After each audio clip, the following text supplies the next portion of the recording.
Happy Friday. Happens every week, and today happens to be the Friday. So, welcome back. What I'd like to discuss this week is a follow up to last week where I was talking about soul contracts and how we connect with other people. And not so much about the contracts, but maybe a little bit more about your soul. So, we all have this eternal part of us, right? And that's the soul. That's the part of us that keeps going and keeps going, no matter how many times our physical life completes. And we do all this reincarnation and different go rounds. And the soul is the part of us that I think is very mindful. It's very connected. And it has the whole picture in its windshield, right? So, and when that soul connects with the human self, and gets excited and wants to learn and is so curious, then we create spirit. And that spirit is the energy that runs through each of us, very different for everyone. And thankfully, because again, it would be very boring if we were all the same. So I wrote a blog this week that was about curiosity and how the soul being curious is one of the greatest gifts it brings to us. And I'm not really sure why someone wouldn't want to be curious. I can understand why a human self becomes afraid or becomes hesitant and doesn't want to challenge what it's been told and all of that. But that spirit, that soul energy is still in there. And I really believe is encouraging all of us to reach out, to connect, to try things we haven't tried before. So if you can tap into yourself and you can feel when things feel a little too tight, right? You're feeling like maybe squeezed in or pressurized. People say they are often feeling stress or the weight of the world on their shoulders or pressure. And a lot of the times that I feel like that really is when someone isn't willing to shift, or maybe they just don't know how and they need to hire someone to help them. And that compression that happens, or that feeling of wanting to fight the pressure that's around them, or the binds that are around you, is that spirit expressing through your physical body that your soul is saying, hey, come on, we can grow through this. We don't have to be stagnant or stuck in old paradigms and old mindsets. Look at all these amazing youngsters that are pushing us to change our regulations and to really hear them and to honor their expression and what they know. And I think we need to really listen to that, because I don't think it's the number of times you go around a sun in each lifetime that determines how wise you are. I think it has to do with how much are you connecting with that soul knowledge and that energy, and are you willing to hear it? Are you willing to be curious? Are you willing to say, I don't know everything, young person. Teach me what you know. Help me to understand why the current rules and regulations or ideas are not lining up with you.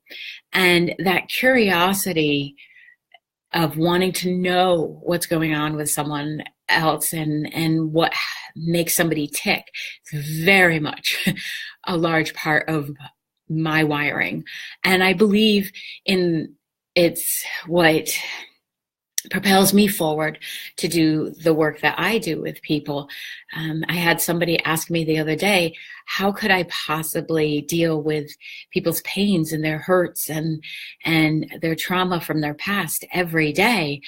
And I appreciated her thinking of me and considering that that might be a bit of a load. And yeah, sometimes it is.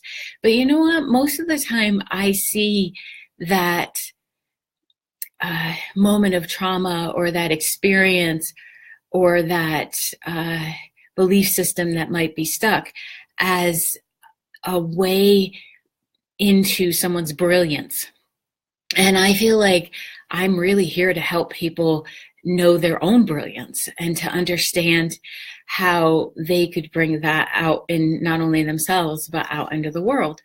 So the curiosity that I have about each person who comes in, and whether it's a one-off session or whether it's coaching, or if I'm, just talking to you at the grocery store or at a party or something, I so want to know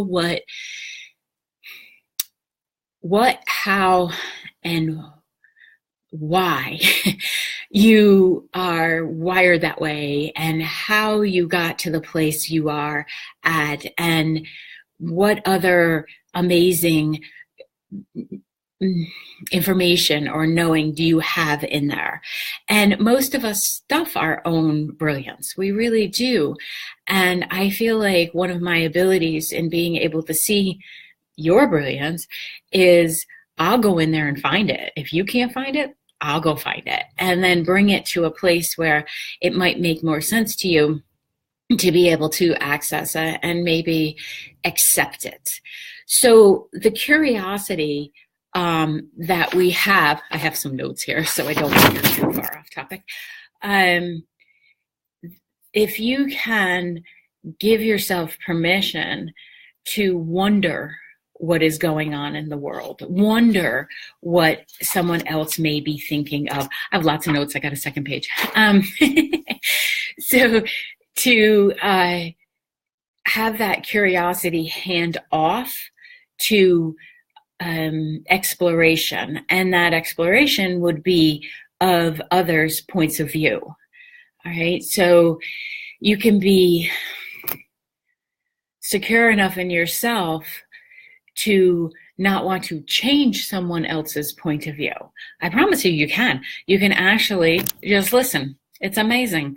And it's a place of comfort as well as calm when you realize that as a soul, we're always going to be learning and we're always going to be growing. And once you get that through this more malleable gray matter, you can relax and you can have fun admitting that I can't possibly know it all, nor do I want to know it all. And I'm curious about what other people may be bringing in to my experience. So the soul is here to learn, and it's here to expand, and it's here to, I think, help to expand the universe too, because each of us contribute in such an amazing way. We just may not always know it. So the curiosity sparks wonder, and then wonder is where you can start to consider where someone else may be coming from. What experiences led them to their strong beliefs? All you have to do is log on to social media and someone will be willingly sharing with you their strong beliefs. Well, I'm suggesting that we not go into reactive mode, but perhaps ask more questions to say, well, what brings you to that space? And what information might you have that I don't have because it wasn't part of my journey? And what is the education you can bring to me? And then I may be able to see your point of view in a bit more clarity. And it's more than empathy. Like people will say, I understand where they're coming from because I felt this. Yeah, empathy is great. And I feel like it's one of our amazing, although not the only, humans aren't the only ones to have it. All sentient beings have it. But it's more than empathy when you're taking into consideration you're willing to take into consideration someone else's point of view. You have to be willing to step back and say, I don't necessarily have to agree with you, but I so want to hear what you have to offer. And so many of us aren't listening in order to respond. We're listening in order to react. We just want to give our opinion quickly. And unfortunately, behind the types of technology we have, it's all too easy for people to do that. What I would love to see is consideration, not only consideration of other people's feelings and emotions, but considerations of their intelligence. And that can be life force intelligence. It can be soul intelligence. It can be the literal intelligence of people being able to put concepts together.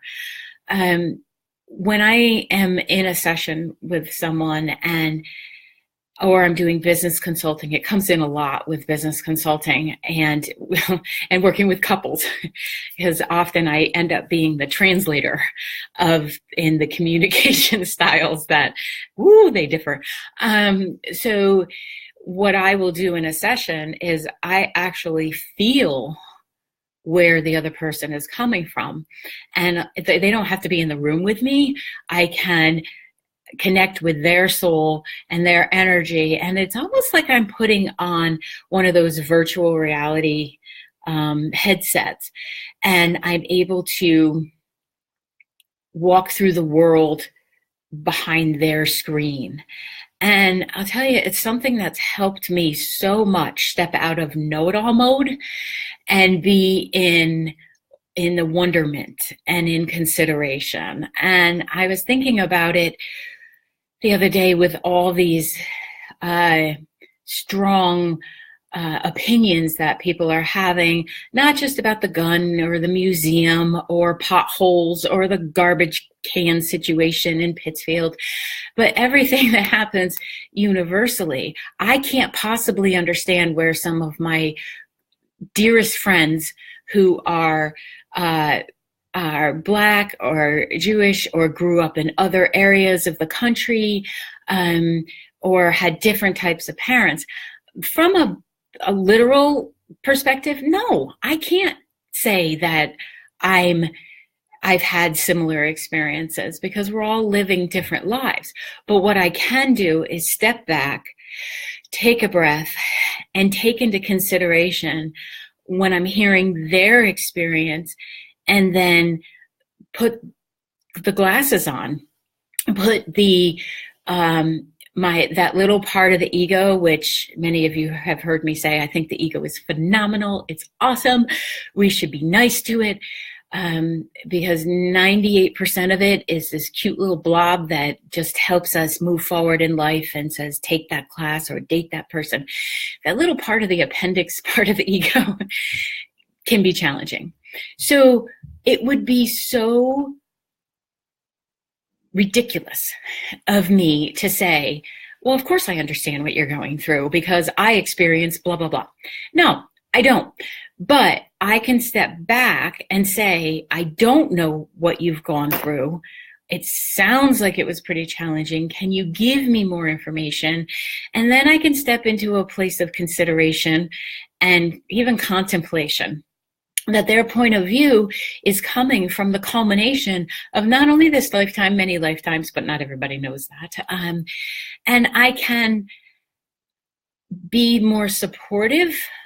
Sure, the intuitive movie screen helps considerably with that, but as a human, I had to develop that to not tell my kids what to do, but to step back and allow them to convey to me what their point of view is. Doesn't mean I always agree with it, but it also allows me to step out of the mix and not feel like I'm taking responsibility if I don't say something, So consider when you're meeting with people or talking with people or reading the post on Facebook or wherever you're logging onto, that consider where the person's coming from. Be willing to step outside your own tendency to be a know-it-all or to be fearful because maybe something got triggered in you that you don't know how you would handle that situation, and it scared you.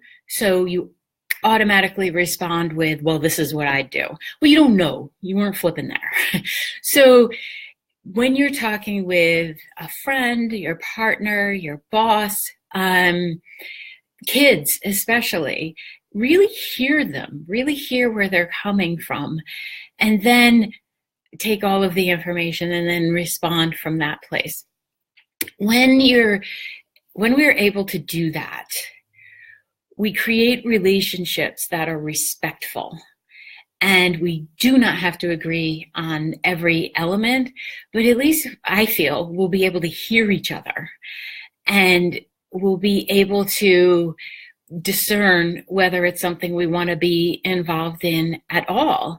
And you can take into consideration the fact that, well, I'll use an example. I saw a post that someone was really lambasting our city government for something that they haven't done or they perceive they didn't do or all that. And the mouth in me so wants to post, well, then you go do the freaking job and you go put yourself in that place. You haven't stepped up to be in that position either. So it's really easy to say how you would fix the situation or how you would allocate funds. But I put a lock on my mouth and my fingers and decided, you know what? I can feel that about my mayor. I can feel that about my representatives. I can feel that about government in general, and share it in a space that's much more conducive to people hearing rather than, jumping on board and giving what would have been an egoic response. So that's what I'm asking. I'm asking for you to consider that taking that space and